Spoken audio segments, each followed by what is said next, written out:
Hi hello எல்லோரும் எப்படி இருக்கிறீங்க? இன்றைக்கி பாருங்கள், நான் உங்களுக்கு ஒரு வெஜிடேரியன் தான் குக் பண்ணி காட்ட போகிறேன். ஸோ இப்போ நான் வந்து அதுக்கு சிசம் எழுதிட்டுருக்கேன்.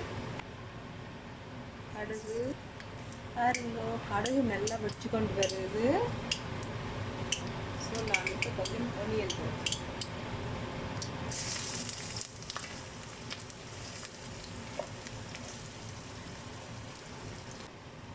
கறி லீஃப் போட போகிறேன். ஸோ நல்ல வடிவாக கழுவி எடுத்துட்டேன். கறி லீஃப் போடைக்கும் போது நல்ல வடிவாக கழுவுவோம். ஏன்னு சொன்னால் அதில் குட்டி குட்டி பூச்சிகள் எல்லாம் இருக்கும். ஸோ இப்போ நான் வந்து ஒனியன் போட்டதுக்கு அப்புறமா தான் கருவேப்பிலை போடுறேன். ஏன்னு சொன்னால் ஒனியன் கொஞ்சம் வதங்கி கொண்டு வந்ததுக்கு அப்புறம் கருவேப்பிலை போடணும். ஏன்னு சொன்னால் நாங்கள் ஏர்லியாகவே கருவேப்பிலை போட்டோம்னா அது வந்து கருவேப்பிலை வந்து பேர்ன் பண்ணிடும். ஸோ அதனால தான் நான் இதில் வெங்காயம் இதில் வதங்கி கொண்டு வந்ததுக்கு அப்புறமா போடுவேன்.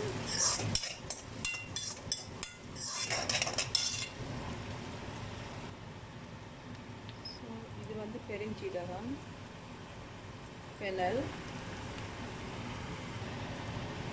சின்ன சீரகம், கிமின்,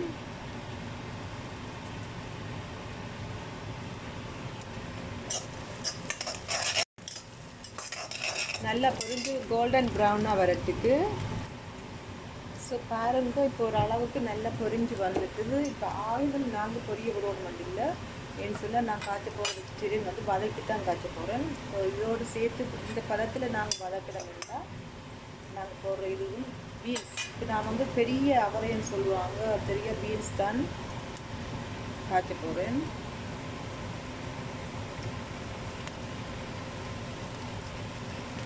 குட்டி குட்டியாக வெட்டி வச்சிருக்கிறேன்.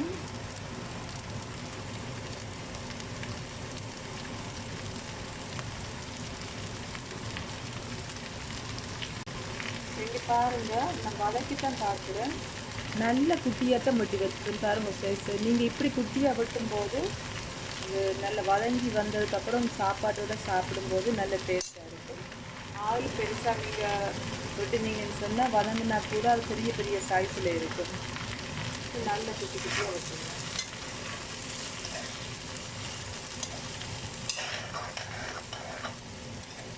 இப்போ இது பாருங்கள், இதில் பார்க்கும்போது நான் தனியாக போட்ட மாதிரி இருக்குது.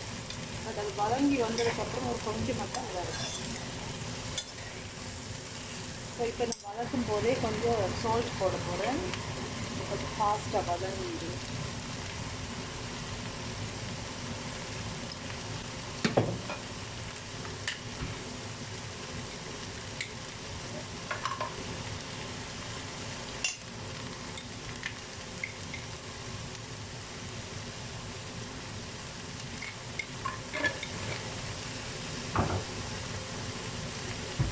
அப்புறம் பாருங்க, வதக்கிறதுக்கு உரை போட்டு நன்கு போடுறேன்.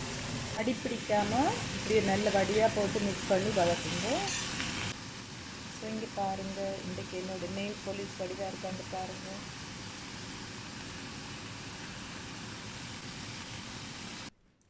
ஸோ அப்படியே பாருங்கள், என்னோட இப்போ நான் கறி காய்ச்சின்னா இப்போ நான் காய்ச்சி கொண்டுக்கிற கறி தான் இந்த பீன்ஸ்.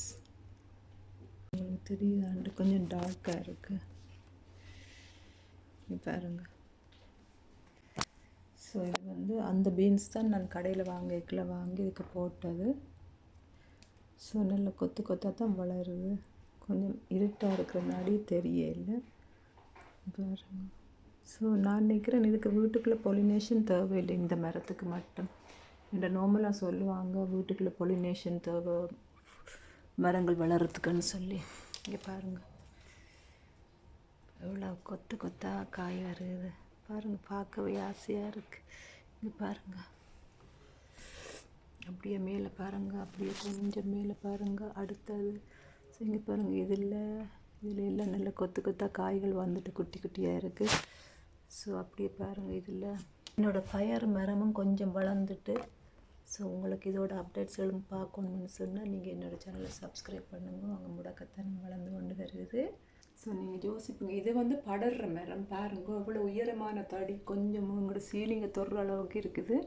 அவ்வளோத்துக்கு தடி வச்சு நான் படர விட்டுருக்குறேன். ஸோ இப்போ நான் கொஞ்சம் பிளாக் பெப்பர் பவுடர் ஆட் பண்ணுறேன். மிளகுத்தூள் வந்து எந்த கறியாக இருந்தாலும் ஒரு கொஞ்சம் ஆட் பண்ணுங்க. ஏன்னு சொன்னால் மிளகுத்தூள் வந்து பேட் ஃபேட்ஸ் எல்லாத்தையும் கில் பண்ணும். ஸோ எங்களை பொடியில் இருக்கிற பேட் ஃபேட்டுகள் கில் பண்ணும்போது நல்லா.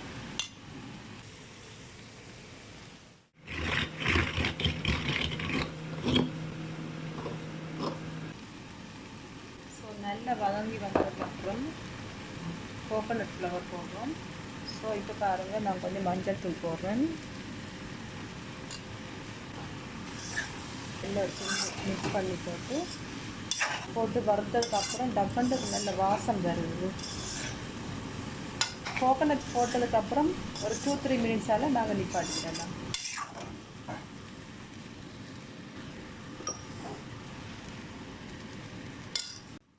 ஸோ இப்போ பாருங்கள், என்னோட வர ரெடி ஆகிட்டு. மெதத்தையும் நீங்கள் ட்ரை பண்ணி பாருங்கள். ஸோ ஒன்லி வெஜிடேரியன்ன்றவங்களுக்கு இது நல்ல ஒரு ரெசிப்பியாக இருக்கும். ஸோ நீங்கள் என்னோடய சேனல் பார்க்கணுன்னா நீங்கள் என்னோடய சேனலை சப்ஸ்கிரைப் பண்ணுங்கள். அப்போ தான் நான் போகிற வீடியோ எல்லாம் உங்களுக்கு வரும். ஸோ தேங்க்ஸ் ஃபார் வாட்சிங் மை சேனல்.